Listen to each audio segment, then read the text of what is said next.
Praise Lord मोर व्यक्तिगत त्राणकर्ता प्रभु जीशुख्रीष्ट नाम रे मोर आंतरिक नमस्कार।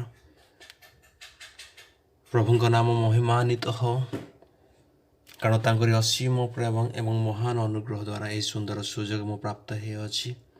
हेतु मु हृदय सहित मोर त्राणकर्ता प्रभु जीशुख्रीष्ट को मु धन्यवाद ज्ञापन करे। यही सुंदर सुजोग एवं समय परमेश्वर ठार प्राप्त होता हेतु मु अत्यंत आनंदित एवं उत्साहित अटे।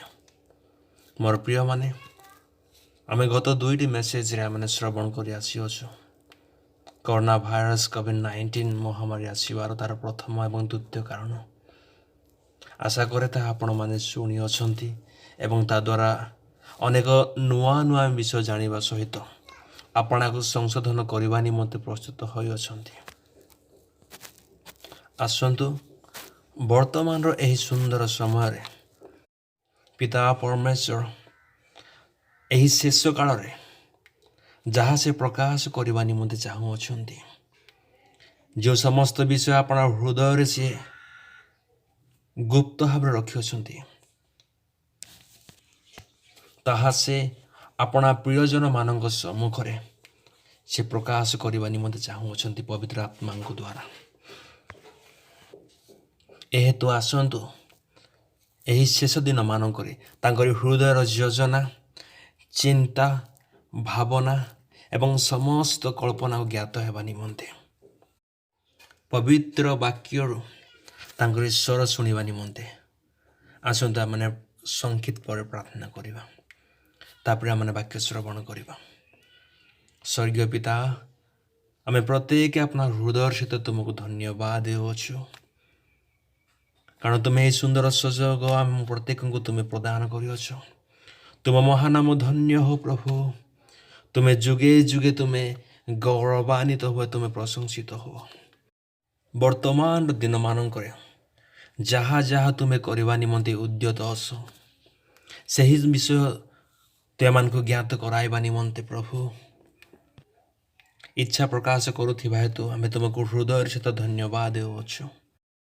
पवित्र धर्मशास्त्र समस्त वाक्य को बुझा निमंते जेपरि तुम्हें अपना शिष्य मानकर बुद्धि रूप द्वार को उन्मुक्त कर सही प्रकार प्रभु आम बुद्धि रूप द्वार को तुम्हें उन्मुक्त कर आम धर्मशास्त्र समस्त गुप्त विषय मान आम जाना निमंते इच्छा प्रकाश करुछु।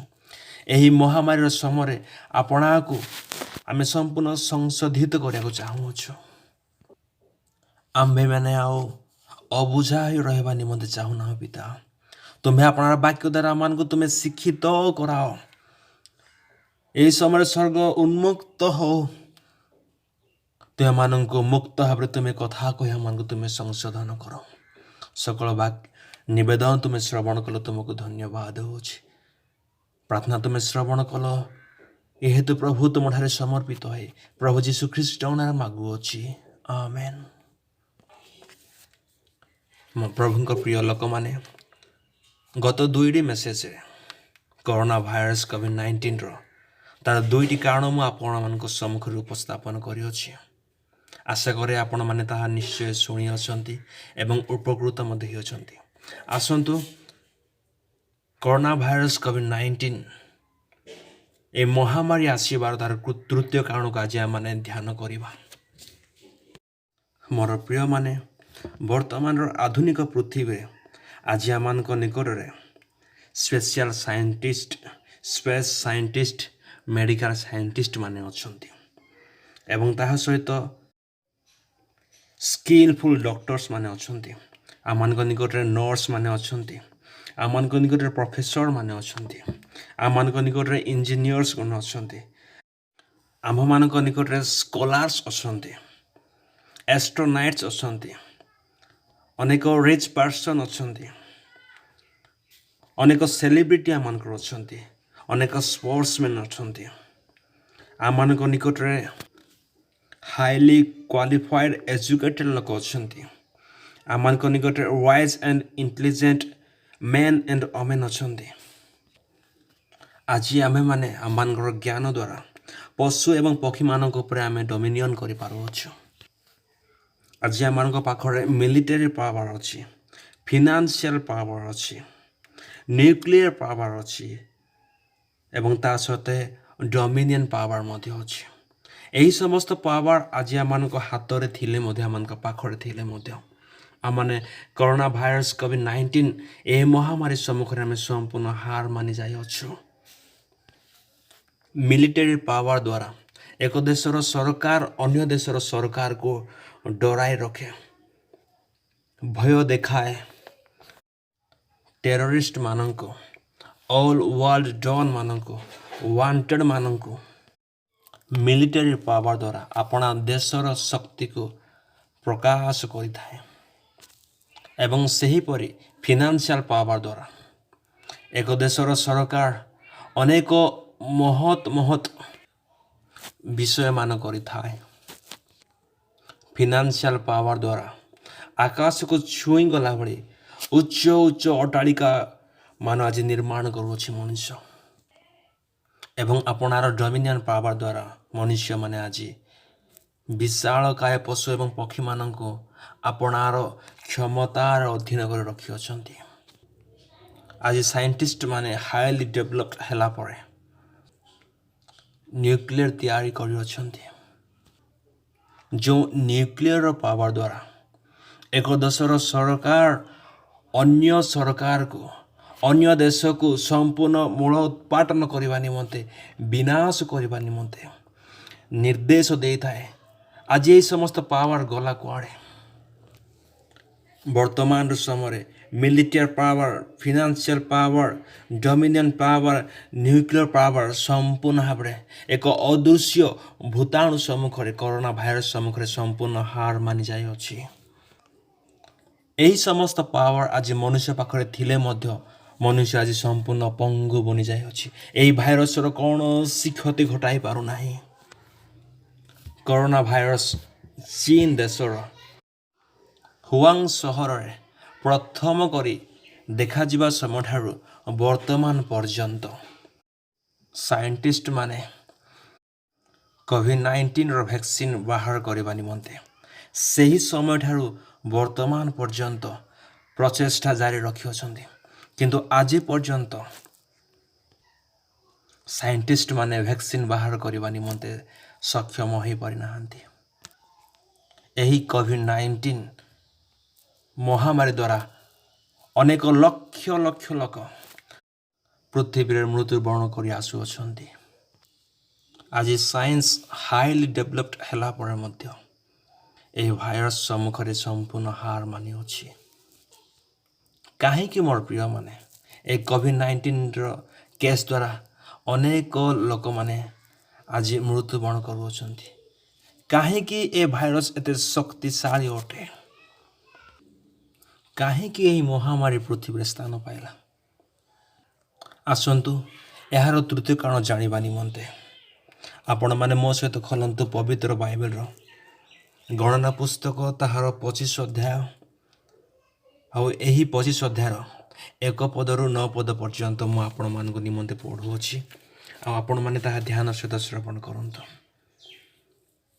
ଲେଖାଯାଏ, ଅନନ୍ତର ଇସ୍ରାଏଲ ସିଟିମରେ ବାସ କଲେ। ପୁଣି ଲୋକମାନେ ମୋଆବର କନ୍ୟାଗଣ ସହିତ ବ୍ୟଭିଚାର କରିବାକୁ ଲାଗିଲେ। ପୁଣି ସେହି କନ୍ୟା ଆପଣାମାନଙ୍କ ଦେବଗଣର ବଳିଦାନ ଉପଲକ୍ଷରେ ନିମନ୍ତ୍ରଣ କଲେ। ପୁଣି ଲୋକମାନେ ଭଜନ କଲେ ଓ ସେମାନଙ୍କ ଦେବଗଣକୁ ପ୍ରଣାମ କଲେ। ଆଉ ଇସ୍ରାଏଲ ଆପେ ବାଲପିଅର ପ୍ରତି ଆସକ୍ତ ହେଲେ। ଏଣୁ ସଦାପ୍ରଭୁଙ୍କ କ୍ରୋଧ ଇସ୍ରାଏଲର ପ୍ରତିକୂଳରେ ପ୍ରଜ୍ୱଳିତ ହେଲା। ଏଥିରେ ସଦାପ୍ରଭୁ ମୋଶେଙ୍କୁ କହିଲେ, ଲୋକମାନଙ୍କର ସମସ୍ତ ପ୍ରଧାନ ବର୍ଗକୁ ନେଇ ସଦାପ୍ରଭୁଙ୍କ ଉଦ୍ଦେଶ୍ୟରେ ସୂର୍ଯ୍ୟ ସମ୍ମୁଖରେ ସେମାନଙ୍କୁ ଟଙ୍ଗାଅ। ତହିଁରେ ଇସ୍ରାଏଲ ଠାରୁ ସଦାପ୍ରଭୁଙ୍କର ପ୍ରଚଣ୍ଡ କ୍ରୋଧ ଫେରିବ। ତହୁ ମୋଶେ ଇସ୍ରାଏଲର ବିଚାରକର୍ତ୍ତୃଗଣକୁ କହିଲେ, ତୁମ୍ଭେମାନେ ପ୍ରତ୍ୟେକ ବାଲପିଅର ପ୍ରତି ଆସକ୍ତ ଆପଣା ଲୋକମାନଙ୍କୁ ବଧ କର। ଏଥିରେ ଦେଖ, ଇସ୍ରାଏଲ ସନ୍ତାନଗଣ ମଧ୍ୟରୁ ଜଣେ ମୋଶେଙ୍କର ସାକ୍ଷାତରେ ଓ ଇସ୍ରାଏଲ ସନ୍ତାନଗଣର ସମସ୍ତ ମଣ୍ଡଳୀ ସାକ୍ଷାତରେ ଆପଣା ଜ୍ଞାତିମାନଙ୍କ ନିକଟକୁ ଏକ ମିଦିଓନିଆ ସ୍ତ୍ରୀକୁ ଆଣିଲା। ସେତେବେଳେ ଲୋକମାନେ ସମାଗମ ତମ୍ବୁ ନିକଟରେ ରୋଦନ କରୁଥିଲେ। ତେବେ ହାରଣ ଯାଜକର ପୈତ୍ର ଏଲିଆସରର ପୁତ୍ର ପିନହସ ତାହା ଦେଖି ମଣ୍ଡଳୀ ମଧ୍ୟରୁ ଉଠି ହାତରେ ଏକ ବର୍ଚ୍ଛା ନେଲା। ପୁଣି ସେ ଇସ୍ରାଏଲ ସେହି ପୁରୁଷର ପଛେ ପଛେ ତମ୍ବୁ ଭିତରେ ପ୍ରବେଶ କରି ସେହି 2 ଜଣକୁ ଅର୍ଥାତ୍ ସେହି ଇସ୍ରାଏଲୀୟ ପୁରୁଷକୁ ଓ ସେହି ସ୍ତ୍ରୀ ପେଟକୁ ବିନ୍ଧି ପକାଇଲା। ତହିଁରେ ଇସ୍ରାଏଲ ସନ୍ତାନଠାରୁ ମାରି ନିବୃତ୍ତ ହେଲା। ତଥାପି 24,000 ଲୋକ ଏହି ମାରିରେ ମରିଲେ।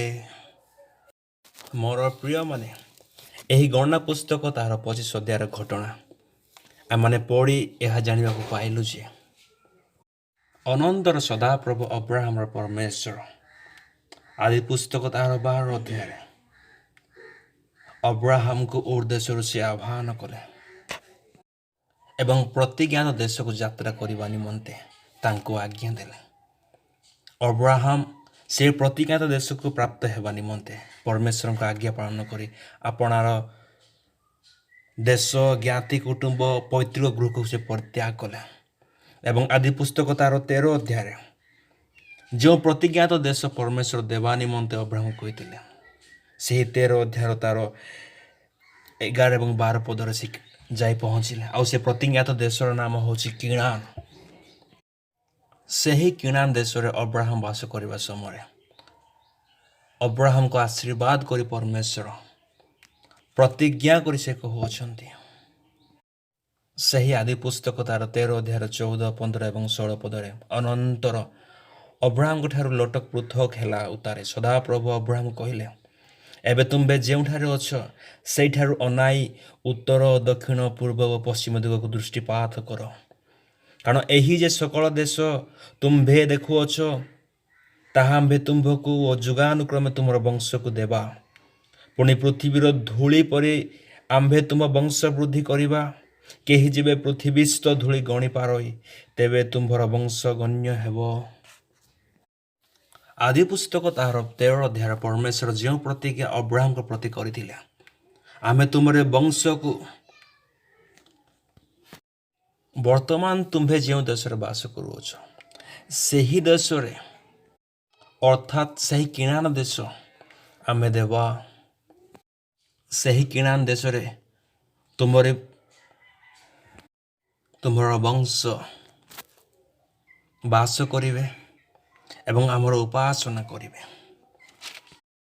ସେହି ପ୍ରତିଜ୍ଞାତ କିଣାନ ଦେଶକୁ ନେଇଯିବା ନିମନ୍ତେ ମୋଶା ଜାତିର ପୁସ୍ତକ ତାର 12 ଅଧ୍ୟାୟରେ ଇସ୍ରାଏଲ ଲୋକମାନଙ୍କୁ ସେ ମିସ୍ର ଦେଶରୁ ବାହାର କରି ଆଣିଲେ। ସେହି ସମୟରେ ଇସ୍ରାଏଲ ଲୋକମାନେ ସେହି ପ୍ରତିଜ୍ଞାତ ଦେଶକୁ ପ୍ରାପ୍ତ ହେବା ପୂର୍ବରୁ ସେମାନେ ପ୍ରାନ୍ତର ଦେଇ ସେମାନେ ଗମନ କଲେ। ଆଉ ସେ ପ୍ରାନ୍ତରରେ ଗମନ କରିବା ସମୟରେ ପରମେଶ୍ୱର ସେମାନଙ୍କୁ 10 ଆଜ୍ଞା ପ୍ରଦାନ କରିଥିଲେ। ଅନେକ ବ୍ୟବସ୍ଥା, ଅନେକ ବିଧି ସେମାନଙ୍କୁ ପ୍ରଦାନ କରିଥିଲେ। ଏବଂ ଜାତିର ପୁସ୍ତକ ତାର 34 ଅଧ୍ୟାୟର 12 ପଦରୁ ସେ ଏହିପରି ନିୟମ ଇସ୍ରାଏଲ ଲୋକମାନଙ୍କୁ ସେ ଦେଉଛନ୍ତି। ଲେଖାଯାଏ, ତୁମ୍ଭେ ଆପଣା ବିଷୟରେ ସାବଧାନ ହୁଅ। ଯେଉଁ ଦେଶକୁ ତୁମ୍ଭେ ଯାଉଅଛ ସେହି ଦେଶ ନିବାସୀମାନଙ୍କ ସହିତ ନିୟମ କରିବ ନାହିଁ। କଲେ ତାହା ତୁମ୍ଭମାନଙ୍କ ମଧ୍ୟରେ ଗୋଟିଏ ଫାନ୍ଦ ସ୍ୱରୂପ ହେବ।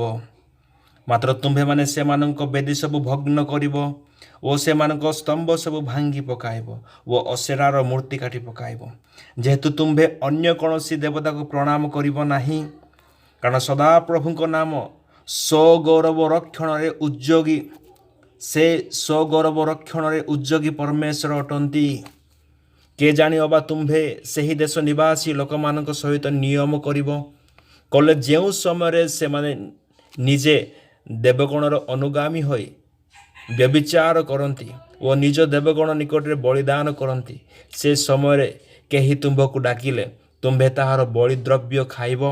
କିମ୍ବା ତୁମ୍ଭେ ଆପଣା ପୁତ୍ରମାନଙ୍କ ନିମନ୍ତେ ସେମାନଙ୍କ କନ୍ୟାଗଣକୁ ଗ୍ରହଣ କଲେ ସେମାନଙ୍କ କନ୍ୟାଗଣ ନିଜେ ଦେବଗଣର ଅନୁଗାମିନୀ ହୋଇ ତୁମ୍ଭ ପୁତ୍ରଗଣକୁ ଆପଣାମାନଙ୍କ ଦେବଗଣର ଅନୁଗାମୀ କରି ବ୍ୟଭିଚାର କରାଇବେ। ତୁମ୍ଭେ ଆପଣା ନିମନ୍ତେ ଛାଞ୍ଚରେ ଢଳା କୌଣସି ଦେବତା କର ନାହିଁ। ଏହି ଯାତ୍ରା ପୁସ୍ତକ ତାର 34 ଅଧ୍ୟାୟର 12 ପଦରୁ 17 ପଦ ପର୍ଯ୍ୟନ୍ତ ପରମେଶ୍ୱର ଇସ୍ରାଏଲ ଲୋକମାନଙ୍କୁ ନିୟମ ପ୍ରଦାନ କରି କହୁଅଛନ୍ତି। तुम्हें जो प्रतिज्ञात देश को प्राप्त हेबा निमंते जाऊछ जेबे तुम्हें से प्रतिज्ञात देश को जाई पहुँचब सेतेले तुम्हें ସେହି ଦେଶରେ ବାସ କରୁଥିବା ଲୋକମାନଙ୍କ ସହିତ ତୁମେ ନିୟମ ସ୍ଥାପନ କରିବ ନାହିଁ କାରଣ ତୁମେ ନିୟମ ସ୍ଥାପନ କଲେ ତାହା ତୁମ ପାଇଁ ଏକ ଫାନ୍ଦ ସ୍ୱରୂପ ଏକ ଜାଲ ସ୍ୱରୂପ ହେବ। ତୁମେ ଆପଣର ପୁତ୍ରମାନଙ୍କୁ ସେମାନଙ୍କର କନ୍ୟାଗଣ ସହିତ ବିବାହ କରାଇବ ନାହିଁ କିମ୍ବା ସେମାନଙ୍କର କନ୍ୟାଗଣକୁ ଆପଣା ପୁତ୍ର ନିମନ୍ତେ ତୁମେ ଆଣିବ ନାହିଁ। ଯଦି ତୁମେ ସେମାନଙ୍କର କନ୍ୟାଗଣକୁ ଆପଣାର ପୁତ୍ର ନିମନ୍ତେ ଆଣିବ ତାହେଲେ ସେମାନଙ୍କର ଦେବୀ ଦେବତାର ସେବା କରିବା ନିମନ୍ତେ ତୁମରି ପୁତ୍ରଗଣମାନଙ୍କୁ ସେମାନେ ଭୁଲାଇବେ ମତାଇବେ। ଏହି ବିଷୟ ପରମେଶ୍ୱର ଷ୍ଟ୍ରିକ୍ଟଲି ମଶାଙ୍କ ଦ୍ୱାରା ଇସ୍ରାଏଲ ଲୋକମାନଙ୍କୁ କହିଥିଲେ। କିନ୍ତୁ ଆମେ ଏଠାରେ ଦେଖିବାକୁ ପାଉଅଛୁ ତାର ଗଣନା ପୁସ୍ତକ ତାର 25 ଅଧ୍ୟାୟରେ ଅନନ୍ତର ଇସ୍ରାଏଲ ଲୋକମାନେ ସିଟିମରେ ଯାଇ ପହଞ୍ଚିଲେ। ସେହି ସିଟିମ ନାମକ ସ୍ଥାନରେ ମୋଆବୀୟ ଲୋକମାନେ ବାସ କରୁଥିଲେ ଏବଂ ସେହି ମୋଆବୀୟ ଲୋକମାନଙ୍କର ମୋଆବୀୟ କନ୍ୟାଗଣ ଥିଲେ। ସେହି ମୋଆବୀୟ କନ୍ୟାଗଣମାନଙ୍କ ସଙ୍ଗେ ଏହି ଇସ୍ରାଏଲ ଲୋକମାନେ ବ୍ୟଭିଚାର କର୍ମ କରିଥିଲେ।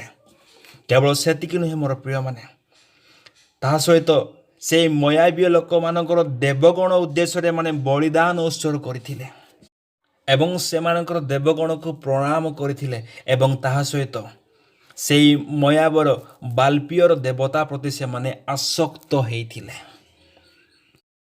ଅନନ୍ତର ଇସ୍ରାଏଲର ପରମେଶ୍ୱର ଯାତ୍ରା ପୁସ୍ତକ ତାର 34 ଅଧ୍ୟାୟରେ ଇସ୍ରାଏଲ ଲୋକମାନଙ୍କୁ ଷ୍ଟ୍ରିକ୍ଟଲି କହିଲେ, ତୁମେ ଅନ୍ୟ ଦେବଗଣର ସେବା କରିବ ନାହିଁ, ସେମାନଙ୍କୁ ପ୍ରଣାମ କରିବ ନାହିଁ। ତୁମେ ଅନ୍ୟ ଦେବଗଣର ଅନୁଗମନ କରିବ ନାହିଁ। ତୁମେ ଅନ୍ୟ ଦେଶୀୟ କନ୍ୟାମାନଙ୍କୁ ଗ୍ରହଣ କରିବ ନାହିଁ କିମ୍ବା ସେମାନଙ୍କ ସଙ୍ଗେ ଶାରୀରିକ ସମ୍ପର୍କ ରଖିବ ନାହିଁ। ସେମାନଙ୍କ ସଙ୍ଗେ ତୁମେ ବ୍ୟଭିଚାର କର୍ମ କରିବ ନାହିଁ। କିନ୍ତୁ ଏଠାରେ ଏହି ଗଣନା ପୁସ୍ତକ ତାର 25 ଅଧ୍ୟାୟରେ ଆମେ ଦେଖିବାକୁ ପାଇଲୁ ମୋର ପ୍ରିୟମାନେ, ଏହି ଇସ୍ରାଏଲ ଲୋକମାନେ ମୋଆବୀୟ କନ୍ୟାଗଣମାନଙ୍କ ସହିତ ମିଶି ବ୍ୟଭିଚାର କର୍ମ କଲେ। ସେମାନଙ୍କର ଦେବଗଣର ପୂଜା କଲେ, ସେମାନଙ୍କୁ ପ୍ରଣାମ କଲେ ଏବଂ ପରମେଶ୍ୱରଙ୍କୁ କ୍ରୋଧରେ ପ୍ରଜ୍ୱଳିତ କରାଇଲେ। ଯେଉଁ ଆଜ୍ଞା ପରମେଶ୍ୱର ଯାତ୍ରା ପୁସ୍ତକ ତାର 34 ଅଧ୍ୟାୟରେ ଇସ୍ରାଏଲ ଲୋକମାନଙ୍କୁ ଦେଇଥିଲେ, ସେହି ଆଜ୍ଞାକୁ ଇସ୍ରାଏଲ ଲୋକମାନେ ଏହି ଗଣନା ପୁସ୍ତକ ତାର 25 ଅଧ୍ୟାୟରେ ସମ୍ପୂର୍ଣ୍ଣ ଭୁଲିଯାଏ ବ୍ୟଭିଚାର କର୍ମରେ ଲିପ୍ତ ହେଉଛନ୍ତି। ଏହି କାରଣ ହେତୁ ଇସ୍ରାଏଲ ଲୋକମାନଙ୍କୁ ସେହି 25 ଅଧ୍ୟାୟରେ 24,000 ଲୋକମାନଙ୍କୁ ସେ ମାରି ପକାଇଲେ, ଯାହା ତାର 25 ଅଧ୍ୟାୟର 8 ଏବଂ 9 ପଦ ଲେଖାଯାଇଅଛି। ପୁଣି ସେ ଇସ୍ରାଏଲ ସେହି ପୁରୁଷର ପଛେ ପଛେ ତମ୍ବୁ ଭିତରେ ପ୍ରବେଶ କରି ସେହି 2 ଜଣକୁ ଅର୍ଥାତ୍ ସେହି ଇସ୍ରାଏଲୀୟ ପୁରୁଷକୁ ଓ ସେହି ସ୍ତ୍ରୀ ପୁରୁଷ ପେଟକୁ ବିନ୍ଧି ପକାଇଲା। ତହିଁରେ ଇସ୍ରାଏଲ ସନ୍ତାନଗଣ ଠାରୁ ମାରି ନିବୃତ୍ତ ହେଲା। ତଥାପି 24,000 ଲୋକ ଏହି ମାରିରେ ମରିଲେ। ଏହି ଗଣନା ପୁସ୍ତକ ତାହାର 25 ଅଧ୍ୟାୟରେ ଇସ୍ରାଏଲ ଲୋକମାନେ ମୋଆବୀୟ କନ୍ୟାମାନଙ୍କ ସହିତ ବ୍ୟଭିଚାର କର୍ମ କଲେ, ଅନ୍ୟ ଦେବଗଣର ସେବା କଲେ, ସେମାନଙ୍କୁ ପ୍ରଣାମ କଲେ। ଏହେତୁ ପରମେଶ୍ୱର କ୍ରୋଧରେ ପ୍ରଜ୍ୱଳିତ ହେଲେ। ଏହି ବ୍ୟଭିଚାର କର୍ମ ହେତୁ 24,000 ଲୋକମାନଙ୍କୁ ପରମେଶ୍ୱର ମହାମାରୀ ଦ୍ୱାରା ଆଘାତ କରିଥିଲେ, ସେମାନଙ୍କୁ ବିନାଶ କରିଥିଲେ, ସେମାନଙ୍କୁ ସଂହାର କରିଥିଲେ। ମୋର ପ୍ରିୟମାନେ, ମୁଁ ଆପଣମାନଙ୍କୁ କହି ରଖିବାକୁ ଚାହେଁ, ବ୍ୟଭିଚାର ଏହି ମହାମାରୀ ଆସିବାର ତୃତୀୟ କାରଣ ଅଟେ। ଆଜି ପୃଥିବୀରେ କରୋନା ଭାଇରସ କୋଭିଡ-19 ଯେଉଁ ମହାମାରୀ ଆଜି ସ୍ଥାନ ପାଇଅଛି, ଏ ସ୍ଥାନ ପାଇବାର ତୃତୀୟ କାରଣ ହେଉଛି ବ୍ୟଭିଚାର। ଯେଉଁ ପରମେଶ୍ୱର ଇସ୍ରାଏଲକୁ ଆପଣାର ଜ୍ୟେଷ୍ଠ ପୁତ୍ର କହୁଥିବା ଇସ୍ରାଏଲକୁ ବ୍ୟଭିଚାର କର୍ମ ନିମନ୍ତେ ଇସ୍ରାଏଲର 24,000 ଲୋକମାନଙ୍କୁ ମହାମାରୀ ଦ୍ୱାରା ଆଘାତ କଲେ, ସଂହାର କଲେ।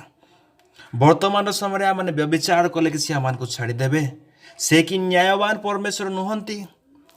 ଯେବେ ସେ ଇସ୍ରାଏଲକୁ ଛାଡ଼ିଲେ ନାହିଁ, ତେବେ ସେ ଆମକୁ କିପରି ଛାଡ଼ିବେ? ମୋର ପ୍ରିୟମାନେ, ଆଜି ପୃଥିବୀର ଅନେକ ସ୍ଥାନରେ ଆଜି ବ୍ୟଭିଚାର ସ୍ଥାନ ପାଇଅଛି।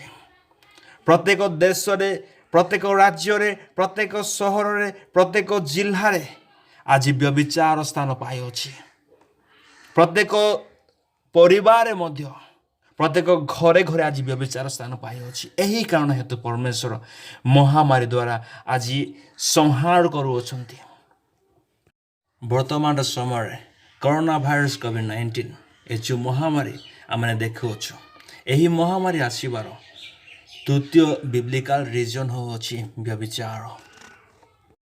मोर प्रिय माने जो माने व्यभिचार कर्म करती से माने दुहे एकांग हुअन्ति। एही कारण हेतु करन्तीय मंडल लोक मानक प्रेरित पाउल प्रथम करन्तीय तांकरी पत्र तार 6 अध्याय 16 पदरु 20 पद मध्य एहीपरि कहिगले, किंबा जे बेश्या सहित संयुक्त हुए से ताहा सहित एक शरीर हुए। एहा ही तुम्भे माने जानो नाही, एहा कि तुम्भे माने जानो नाही, कारण उक्त अछि से दुहे एकांग हेबे। मोर प्रिय माने जो माने बेश्या सहित बेश्या कर्म करती, व्यभिचार कर्म करती, से माने दुहे हेले मध्य दुईटी शरीर हेले मध्य से माने एक अंग बनी जाते जेते से माने व्यभिचार कर्म करती। तार 17 पद लिखा जाए, किंतु जे प्रभुଙ୍କ सहित संयुक्त हुए से ताहाଙ୍କ सहित एक आत्मा हुए। Hallelujah, praise the Lord. मोर प्रिय माने आज आम प्रभुଙ୍କ सहित आम संयुक्त हो। मु आपण मानकु उत्साहित करने को चाहे। यही समय मु आपण मानकु स्वागत करने को चाहे। आमने प्रभुଙ୍କ सहित संयुक्त हेबा निमंते एही दिन मानक अधिक रु अधिकतर आमने यत्नवान हो, आमने आग्रह रखु। आमने प्रभुଙ୍କ सहित संयुक्त हेले आमे तांको सहित एक आत्मा होई पारिबा। ताहार 18 पद लिखा जाए, व्यभिचार ठारू पलायन करो।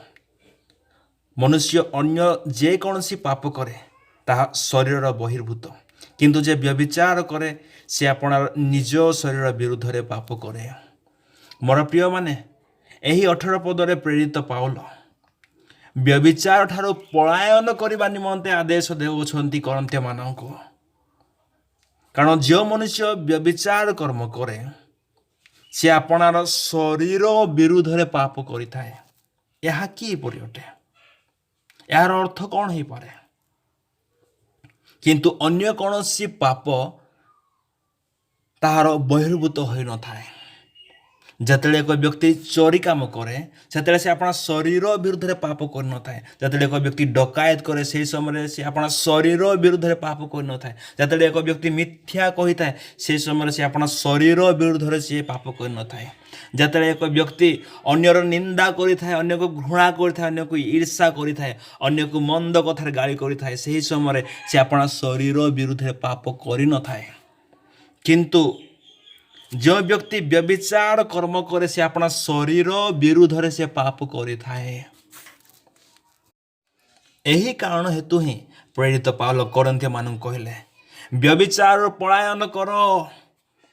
व्यभिचार आमने पलायन कले ही आमने रक्षा पाई पारे। हमर प्रिय माने, कारण व्यभिचार एक फांद स्वरूप अटे, एक जाल अटे, एक गात अटे। एही गर्तरु बाहरिबा सहज साध्य विषय नुहे। एहेतु प्रेरित पाउल व्यभिचार भयंकारिता को जानिथिबा हेतु, तार शक्ति को जानिथिबा हेतु व्यभिचार पलायन करबा निमंते करन्थीय मानकु से आज्ञा प्रदान करथिले। 19 एवं 20 पदरे एही पर लेखा अछि, अबा तुम मानक शरीर जे ईश्वरଙ୍କ ठाରୁ प्राप्त तुम मानक अंतवासी पवित्र आत्माଙ୍କ मंदिर, यह कौन जान नाही? आउ तुम्हें माने निजे निजर नुह, कारण तुम्हें माने विशेष मूल्य किणा जाइछ। Hallelujah, praise Lord. एणु तुम मानक शरीर ईश्वरଙ୍କ गौरव प्रकाश कर। हाँ मोर प्रिय माने, आमे आपणार जो शरीर वर्तमान आमे पाई अछु, एही शरीर रे पवित्र आत्मा वास करती। एही कारण हेतु आमे आपणार शरीर को सदा सर्वदा माने पवित्र करी धरी रखो। कारण पवित्र करी धरी रखिले ही जाए पवित्र आत्मा मानक हृदय रे वास करिवे। पवित्र आत्मा मानक हृदय रे वास करंतु बोली ही पिता परमेश्वर अपना पुत्रंकर सेही क्रूसीय पवित्र रक्त द्वारा मानकु से क्रय कले। आमने जेपरि असुचि न हो, अपवित्र न हो, एही कारण हेतु पवित्र आत्मा मानक हृदय रे वास करिया चाहती। आमे बेश्या सहित एक अंग बनी न जाऊ यह पवित्र आत्मा कि पिता परमेश्वर चाहती नहीं। आमे माने तांकरी प्रदत्त आत्मा सहित जेपरि आमे संलग्न होई मिलित होई संयुक्त होई आमे जेपरि एक आत्मा हेउ यह परमेश्वर आमन ठाରୁ इच्छा प्रकाश करती। यात्रा पुस्तक ताहार 20 अध्याय परमेश्वर इस्राएल लोक मानक मशांक द्वारा 10 गोटी आज्ञा प्रदान कले। सही 10 गोटी आज्ञा 7 नंबर आज्ञा अटे तुम्भे व्यभिचार करिब नाही। एही आज्ञा इस्राएल लोक मानक परमेश्वर प्रदान करथिले। पुरातन नियम रे असंगत भाव रे नियम बाहर जो माने शारीरिक संपर्क रखुथिले ताहाको व्यभिचार बोली कहा जाउथिला। किंतु मोर प्रिय माने नूतन नियम रे प्रभु यीशु ख्रीष्ट तांकरी पब्लिक मिनिस्ट्री करथिबा समय एही नियम को एही आज्ञा को से अपडेट कर देले। से न्यू वर्जन कर देले जहा तार माथ्यू 5 अध्याय 27 पद लिखा जाय अछि। ताहा मु आपण मान को निमंते पढिबा को चाहे। तुम्भे माने सुनी अछ उक्त अछि व्यभिचार कर नाही। किंतु मु तुम्भ मान कहू अछि जे केही कोनोसी स्त्री प्रति काम भाव रे दृष्टिपात करे से ताहा संगरे मने मने व्यभिचार कलानी। मोर प्रिय माने जदि आमे काम भाव रे एक स्त्री को बा एक कन्या को आमे देखू आ आमे कहू काश मु ता सहित गोटे राति बिताई थांती, काश मु ता सहित एमती शारीरिक संपर्क रखी थांती। जदि एही प्रकार आमे आपणार मन रे भाबी नौ ताहले आमे व्यभिचार होई गलो। आमे व्यभिचार होई गलो परमेश्वर को निकट रे। नूतन नियम रे एक व्यक्ति केवल कल्पना करिबा द्वारा चिंता करिबा द्वारा भाबिबा द्वारा व्यभिचार हो जाउछि। ता माने हा केते न भयंकर अटे। मोर प्रिय माने मु आपण मान को कहि रखिबा को चाहे प्रभु यीशु ख्रीष्ट आमानकर चिंताधारा रे आमानकर मन रे आमानकर योजना रे मध्ये से पवित्रता देखिबा निमंते इच्छा प्रकाश करंती।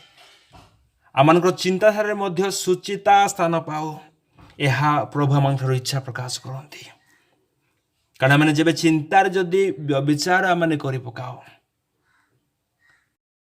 ताहार दशा एवं दंड अति भयंकर हेबो। एही कारण हेतु प्रभु यीशु ख्रीष्ट आम मानंकु से प्रत्येक अवस्था रे एपरिक आमकर चिंताधारा रे मध्ये आमनको से पवित्र बोली देखिबा को चाहउछंती।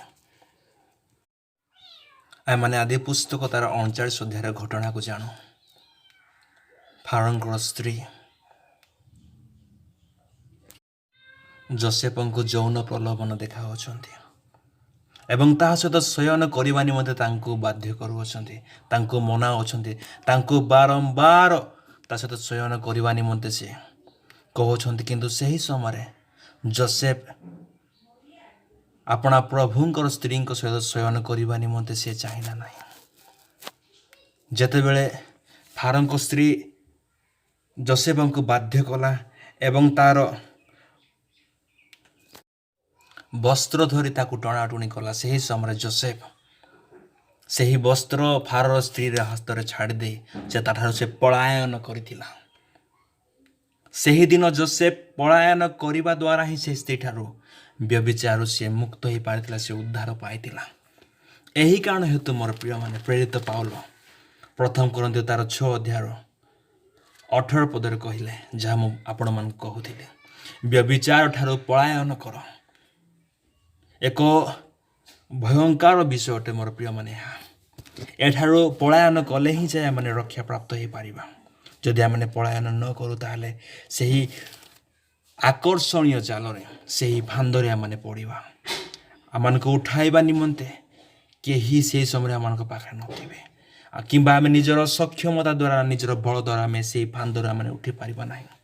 पलायन कले ही जाय आमने रक्षा प्राप्त हो पारिबा।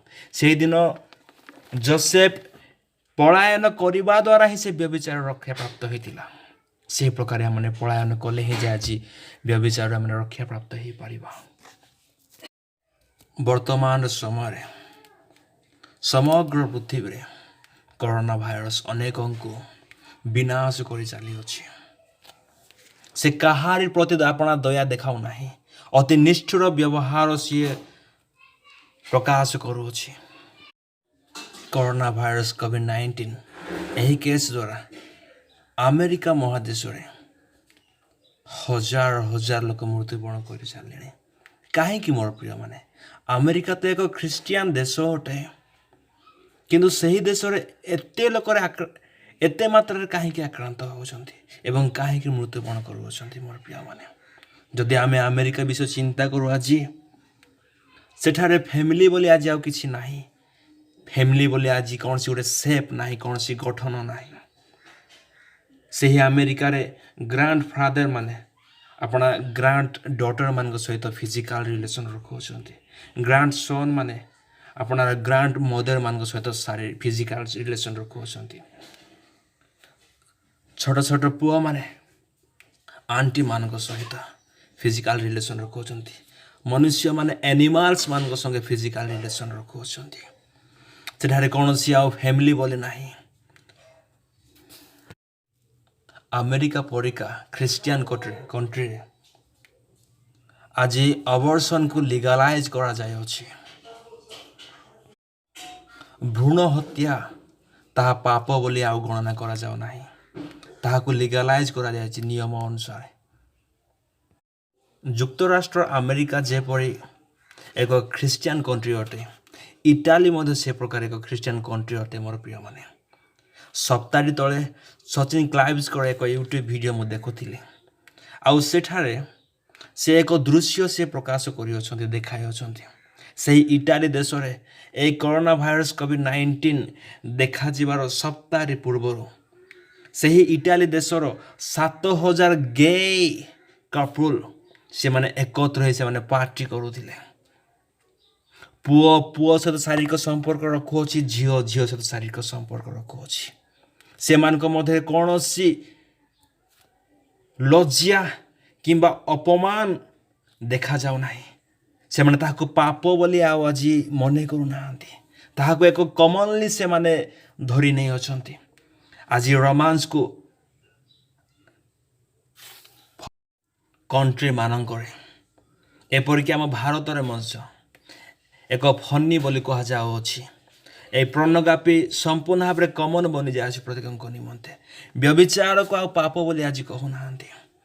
ଆପଣମାନେ ଜାଣିଥିବେ 2019 ମସିହାରେ ସୁପ୍ରିମକୋର୍ଟ ଏକ ଲ'କୁ ସେ ପାସ୍ କରିଅଛି, ଆର୍ଟିକଲ 377।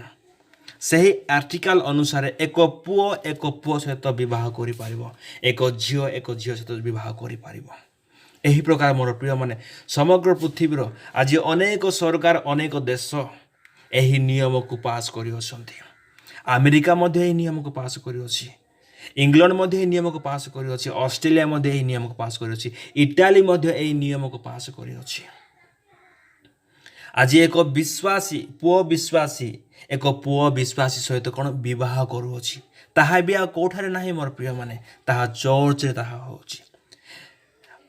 ସାଉଥ ଆଫ୍ରିକାର ଏକ ଫଟୋ ମୁଁ ଦେଖୁଥିଲି ପ୍ରାୟ ଗୋଟେ ମାସଟି ତଳେ। ସାଉଥ ଆଫ୍ରିକାର ଏକ ଚର୍ଚ୍ଚରେ ଏକ ପାଷ୍ଟର ଅନ୍ୟ ଏକ ପାଷ୍ଟରକୁ ସେ ବିବାହ କରୁଅଛି, ତାହା ମଧ୍ୟ ଏକ ଚର୍ଚ୍ଚ ମଧ୍ୟରେ। ଏହା କି ଲଜ୍ଜାକର ବିଷୟ ନୁହେଁ, ଏହା କି ଘୃଣାର ବିଷୟ ନୁହେଁ। ଆପଣମାନେ ଜାଣିଥିବେ ଆମ ଓଡ଼ିଶା ରାଜ୍ୟର ଆଥଲେଟିକ୍ସ ଧୁତି ଚାନ୍ଦ, ସେ ଏକ ଝିଅ ଅଟେ। ସିଏ ଆପଣାର ବାନ୍ଧବୀ ସହିତ ସେ ବିବାହ କରିବା ନିମନ୍ତେ ଇଚ୍ଛା ପ୍ରକାଶ କରୁଅଛି, ଏକ ଝିଅ ସହିତ। ମୋର ପ୍ରିୟମାନେ, ମୁଁ ଆପଣମାନଙ୍କୁ କହି ରଖିବାକୁ ଚାହେଁ, ଆଦି ପୁସ୍ତକ ତାର 2 ଅଧ୍ୟାୟର 21 ଏବଂ 22 ପଦରେ ପରମେଶ୍ୱର ଆଦମଙ୍କ ନିମନ୍ତେ ତାର ସହକାଣୀ ହବାକୁ ନିର୍ମାଣ କଲେ।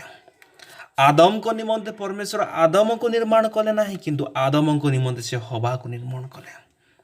କିନ୍ତୁ ଆଜିକାର ପାଷ୍ଟର ମାନେ ସମ୍ପୂର୍ଣ୍ଣ ଭ୍ରାନ୍ତ ହୋଇଯାଇଛନ୍ତି, ଆଜିର ବୁଦ୍ଧିଜୀବୀ ମାନେ ସମ୍ପୂର୍ଣ୍ଣ ଭ୍ରାନ୍ତ ହୋଇଯାଇଛନ୍ତି। ଏପରିକି ସେଲିବ୍ରିଟି ମାନେ ମଧ୍ୟ ଏହାକୁ ସ୍ୱାଗତ କରୁଛନ୍ତି, ଆନନ୍ଦର ସହିତ, ଉତ୍ସାହର ସହିତ ଏହାକୁ ୱେଲକମ୍ କରୁଛନ୍ତି। ମୋର ପ୍ରିୟମାନେ,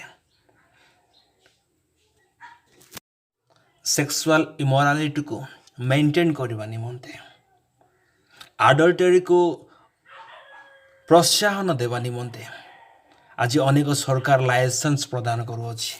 ବ୍ୟଭିଚାର କରିବା ନିମନ୍ତେ ଆଜି प्रत्येक देशर सरकार आज लाइसेंस देउछि मु आपण मान कहबाक चाहे मोर प्रिय माने हुए तो आमर भारत सरकार आज व्यभिचार करबा निमंते लाइसेंस प्रदान करियोछि अन्य देश सरकार मध्य लाइसेंस प्रदान करियोछन्ति किंतु स्वर्गीय सरकार व्यभिचार कर्म करबा निमंते लाइसेंस प्रदान पूर्वरु करि नाही किंबा भविष्यत रे मध्य करिवे नाही किंबा वर्तमान मध्य करू नाहंती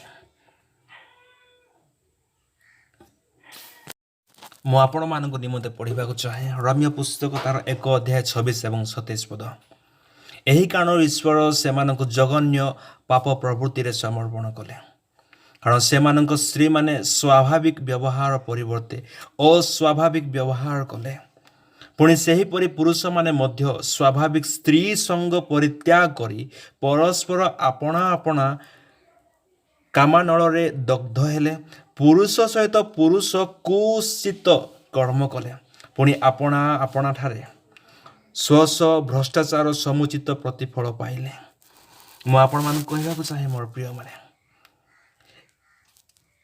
परमेश्वर द्वारा मनोनीत इस्राएल लोक माने से इस्राएल स्त्री माने स्त्री मानक सहित शारीरिक संपर्क रखिले पुरुष माने स्त्री मानक परित्याग करी पुरुष पुरुष सहित स्वामी शारीरिक संपर्क रखिले एही कारण हेतु परमेश्वर इस्राएल लोक मानक महामारी द्वारा आघात करथिले एही कारण हेतु सदम एवं गमोरा को परमेश्वर अग्नि वृष्टि कराई संपूर्ण भाव विनाश करथिले जो परमेश्वर सदम गमोरार बिना विचार कले जो परमेश्वर इस्राएल मानकर विचार कले सही परमेश्वर कि आमार विचार करिवे नाही एही व्यभिचार जगतर कि से विचार करिवे नाही से कि आमान को छाड़ी देबे जेबे से इस्राएल को छाड़ले नाही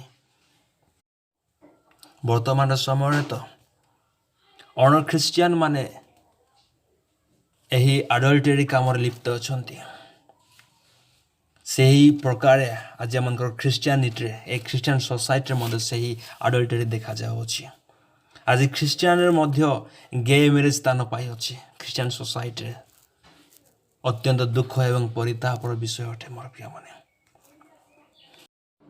प्राय 3 सप्ताह पूर्व मु एक नोटिफिकेशन द्वारा मेसेज पाइली आउ से नोटिफिकेशन रे मेसेज एही प्रकार थिला लॉकडाउन समय ठारू आम भारत रे लॉकडाउन समय ठारू आरंभ करी वर्तमान पर्यंत भारतर 80% लोक पोर्नोग्राफी पिक्चर देखुछन्ति यूट्यूब द्वारा फेसबुक द्वारा सोशल मीडिया द्वारा कंप्यूटर द्वारा पिक्चर द्वारा व्हाट्सएप द्वारा यही समस्त विषय परमेश्वर देखि कि क्रोधान्वित हो नथिबे से कि क्रोध करिवे नाही से कि महामारी भयंकर भाव प्रेरण करके विनाश करिवे नाही एही परि विपदर समय मनुष्य परिवर्तन हेबा परिवर्ते अधिक रु अधिक बिगड़ीबार लागि अछि मोर प्रिय माने सेही दिन एही पृथ्वी एही महामारी दूरीभूत हेबो हजि जीव जेते कि